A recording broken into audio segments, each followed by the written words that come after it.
Hi everyone, welcome back to Next Diecast. In today's video, I'll be opening up and testing out these three HO scale locomotives that I got from trains.com and from Amazon resale.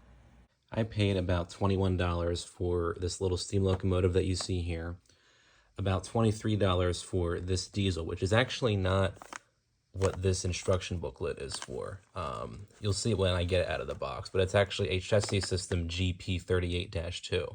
I'm not sure why this random Ethern instruction manual is in here with this lifelike locomotive. So I hope this isn't covering up anything, bad or whatever. But I guess we will find out once I get this out of the box. And then this Santa Fe GP9 locomotive I got for just over $44. Now, this is actually from Amazon Resale, which used to be known as Amazon Warehouse Deals. And the regular price for this is about $75. So I got this for $30 off just for a little bit of packaging damage, which I don't even really see any unless this big sticker is covering up something as well. Oh, there's a little bit of damage on there. And this does slide around a slight bit in the box, which I don't think it really should. But I'm not sure how any of these are going to run, basically. In total, everything here was under $100, and for three HO scale locomotives, that is pretty impressive, especially if they do run well. The overall physical condition, at least of these two, is really good. And Trains.com did test both of these before they listed them for sale on their website. And Trains.com, by the way, it's Trains with a Z on the end, and they're based in Beaufort, Georgia. And they're a pretty large hobby retailer online for various model trains and also model cars as well. I have bought some model cars from them in the past. But they did test out both of these, and they did run as expected according to the listings of each of these individual locomotives. And this, of course, is technically new in its packaging. It just got a little bit of packaging damage. I couldn't see or hear any loose parts in here, so that is a good sign. So this one, I'm guessing, should run pretty good. So yeah, we're going to go ahead and see essentially how these three locomotives run, and I guess what I got myself into for the most part. But I will, of course, test all three of these locomotives out on my layout, which I have shown in several videos in the past. I think we will start with this steam locomotive right here, made by Lifelike. This is a dockside locomotive. It says Baltimore and Ohio on the side with the number 98. This is actually based off a real-life locomotive that this railroad actually did have. You can see it's in the 1990s style of Lifelike box. There's the original price tag on there. Yeah, 8301 dockside BNO. So this is the correct box that this should be in as well. And there's a little bit of extra stuff on the bottom here. Advertises all the different things that Lifelike was selling at the time. Lifelike was actually absorbed by Walthers, believe it or not. I think around 2006 or something. But prior to that, they were a separate company. But we will get this locomotive out of the box and see how it runs. From this side here.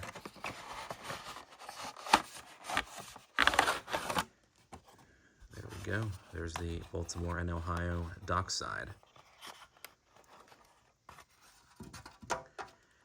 Very small locomotive. Of course, this would have probably been used as a switcher in real life. You got the nice little bell up top there.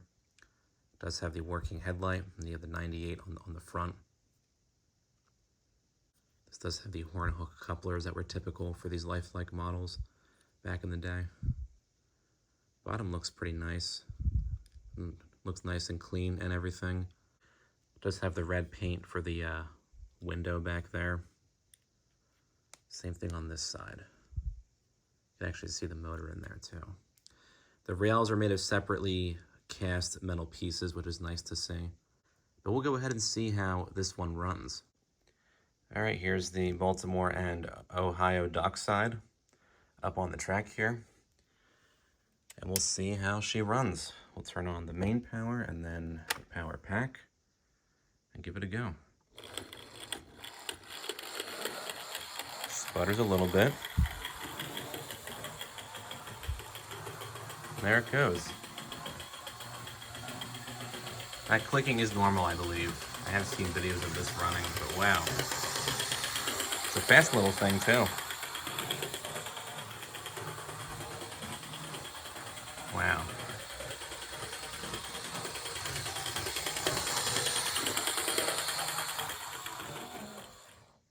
Of course, in real life, this would not run that fast, but I do like to have locomotives run fast sometimes.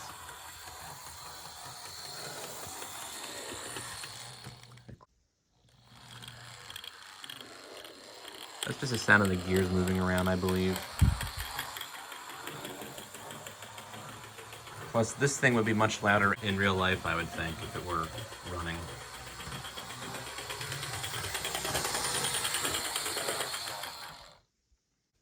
I would say that runs very well. These 1990s Lifelikes, I think, are really well made in terms of just the quality and everything. They aren't the best in terms of detail and whatnot, but I think the Lifelike name is very fitting in terms of just the fact that these can be sitting for a very long time, just not being used or just used a lot and still just start right up as soon as you put them down on the track. So we'll see how this runs with some rolling stock. All right, here's the B&O dockside with 3 Pennsylvania Railroad passenger cars, as you can see right here. We'll see how this runs with these.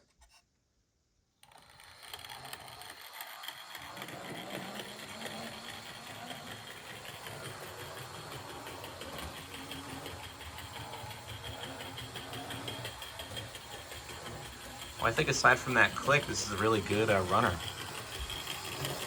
Looks great with the passenger cars, too. Very cool.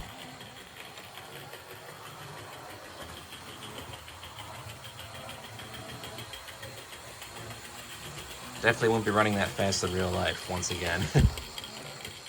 That's a more realistic speed, I think. I don't even know if that fast is what the real speed would be like, but wow.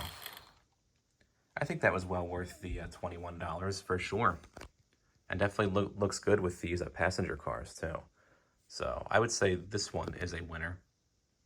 All right, up next we will test out the second locomotive that I got from my trains.com haul. This is a Chassis System GP38 locomotive. You can see it's in the 1980s style of Lifelike box, which was the blue look to it. There's some other products of theirs on this side here. And on the bottom, you just have more information about the brand in general. On this side, oh, interesting. Purchased AHC 32883, which I assume means 1983. This might have been when this locomotive was new. Again, not sure about the Athearn instruction book in here. I guess that was just put in there by mistake or something. Let's get this locomotive out of the box. Again, hope the instructions aren't covering anything, sketchy. But I guess we'll find out right now.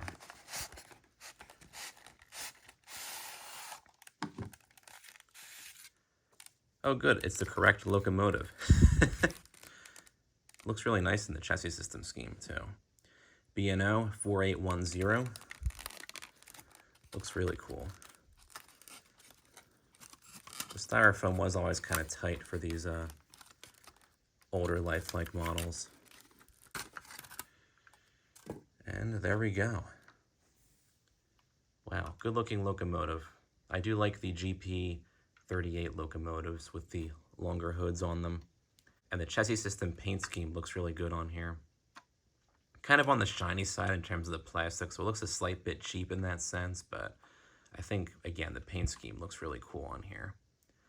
The handrails are complete, which is nice to see. Has two, actually it is missing the front coupler, unfortunately, but I do have plenty of those I could stick on there. Now we'll see how it runs. All right, got this chassis locomotive on the track. Power's on, power pack's on. Now we'll see how this one runs. Nothing at all. Oh, we got something, a little bit of something. It wants to go.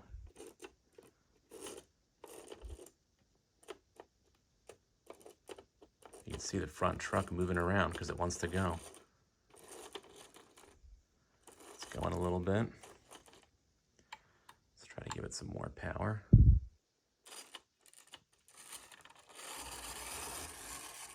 There it goes, a little bit.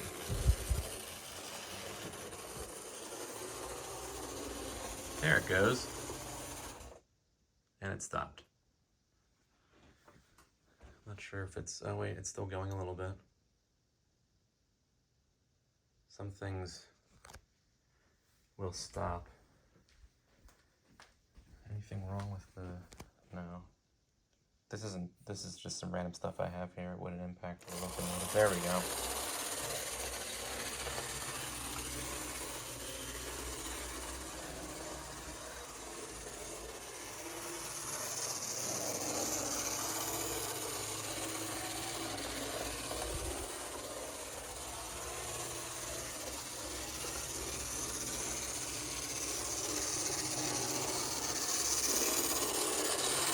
Decent runner, I would say.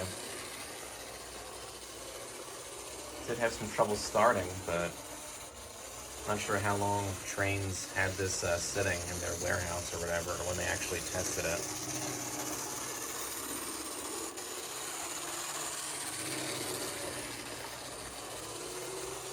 That's at full speed right there. Not too bad.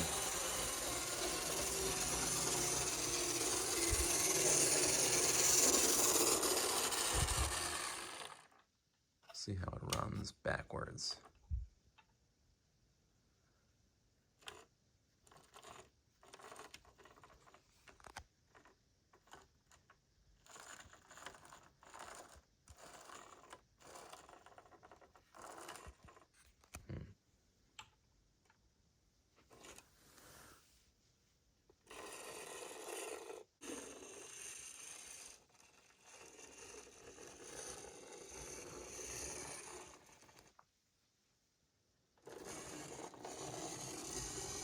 It's thinking about it.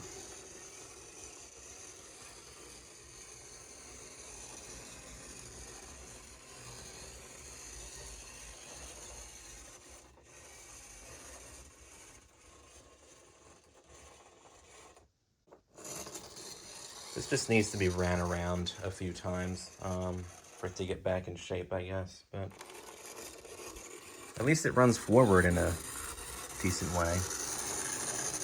All right, there we go.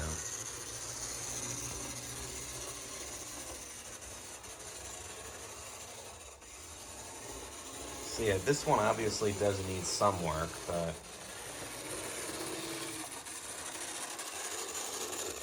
I think considering how long this might have been sitting, it hasn't done that bad of a job in terms of running. All right, so I gave the chassis locomotive some oil. We'll see if that did anything. I actually did run it around a few times at full speed, and with a little bit of pushing like this, it did actually make it around several times. It was kind of, sputtery still, but we'll see how it does now.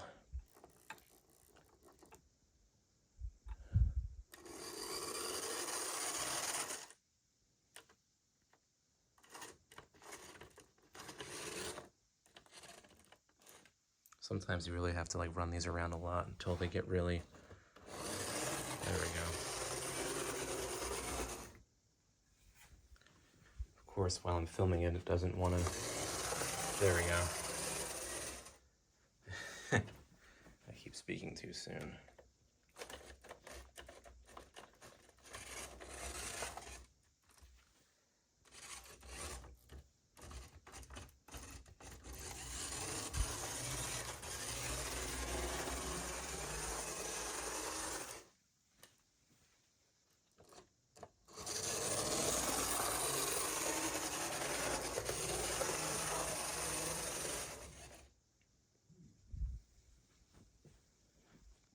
Ultimately, I could not get this chassis system locomotive to run properly. I'm pretty bummed out about that, but I have actually gotten a locomotive or two in the past that were not so cheap compared to this one that ended up not running as well. So this is not a big deal.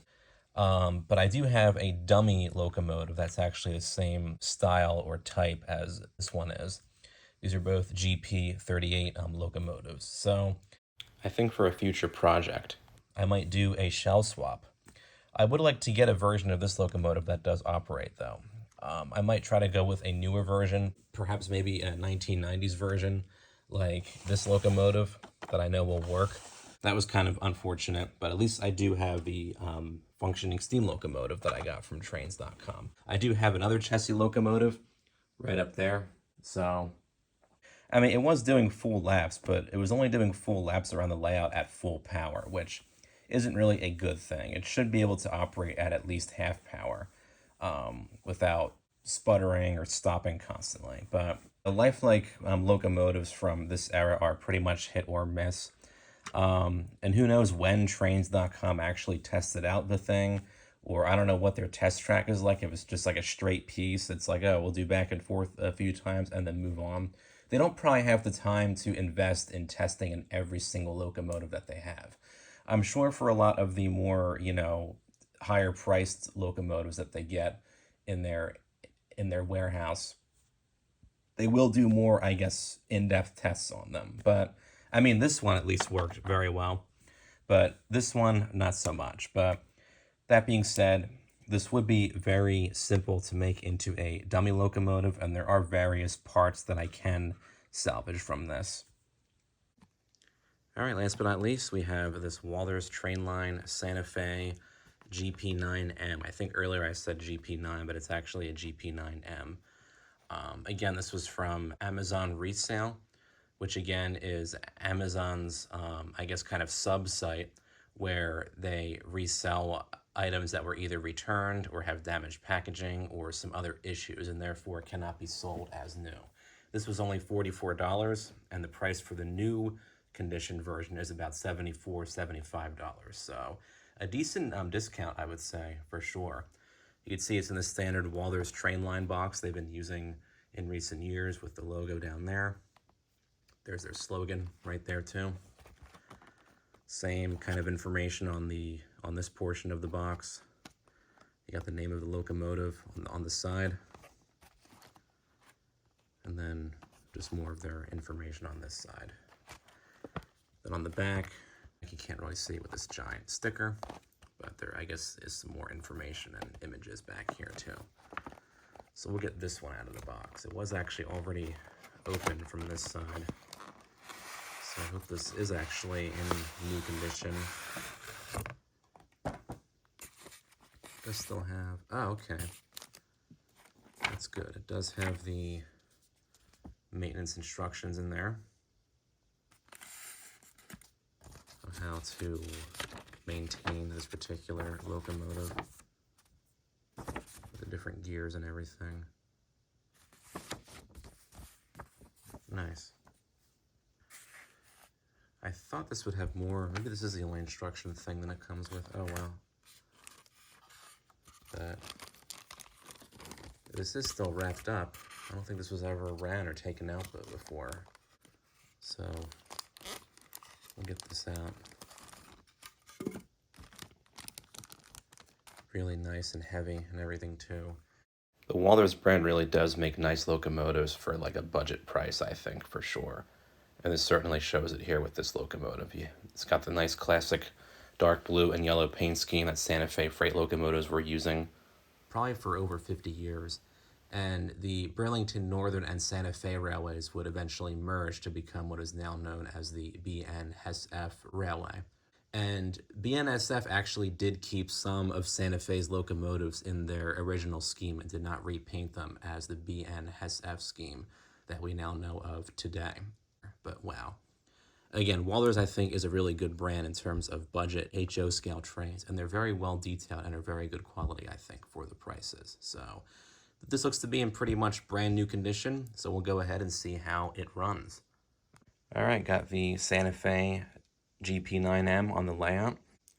We'll go ahead and start her up and see how she runs.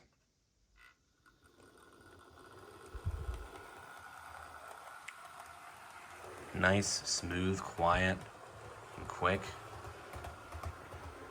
That is a really nice runner.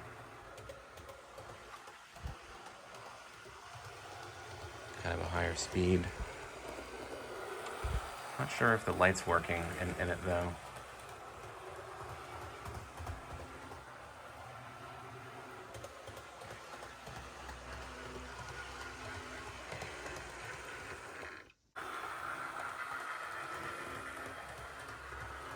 So yeah, the light does not work in the locomotive, unfortunately. But seeing that I paid $30 less for it than I normally would have, I think that's okay. And I have had locomotives that did not have working lights that eventually they started working kind of randomly. But I can try to take apart the locomotive and see what the issue is. But I think I might just leave it for right now. Perhaps have this run with this one, which does have a working light. But as you can see, it runs really nice. Nice and smooth, quiet, and quick. See how it does backwards too.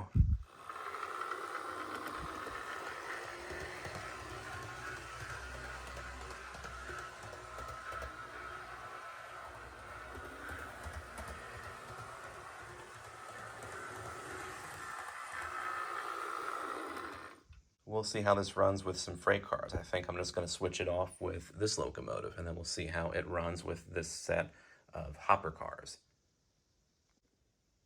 All right, we will see how this locomotive runs with some freight cars.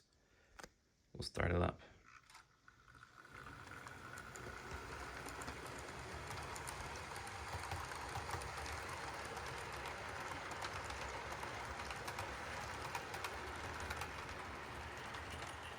Pretty good.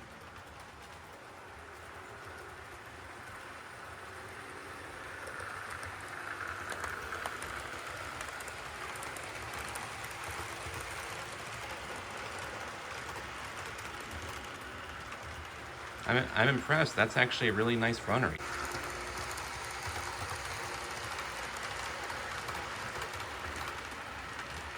And it looks really nice too, especially with these hopper cars. Awesome.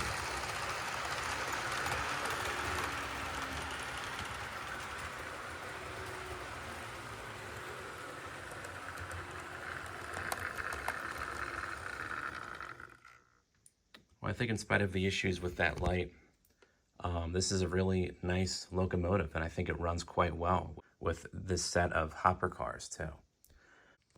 Well, one of these locomotives ended up being a dud, unfortunately, but I will be able to make this at least into a non-powered unit, which I don't really have that many of, so that at least worked out in that sense. But the other two locomotives that I got in this haul ended up working out really well.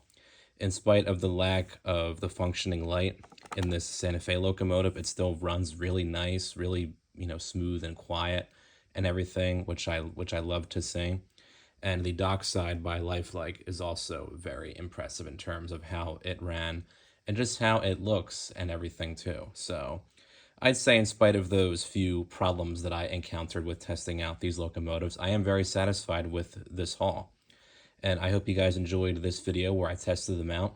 Feel free to comment down below with your thoughts on the video, and don't forget to subscribe to my channel. Thanks for watching.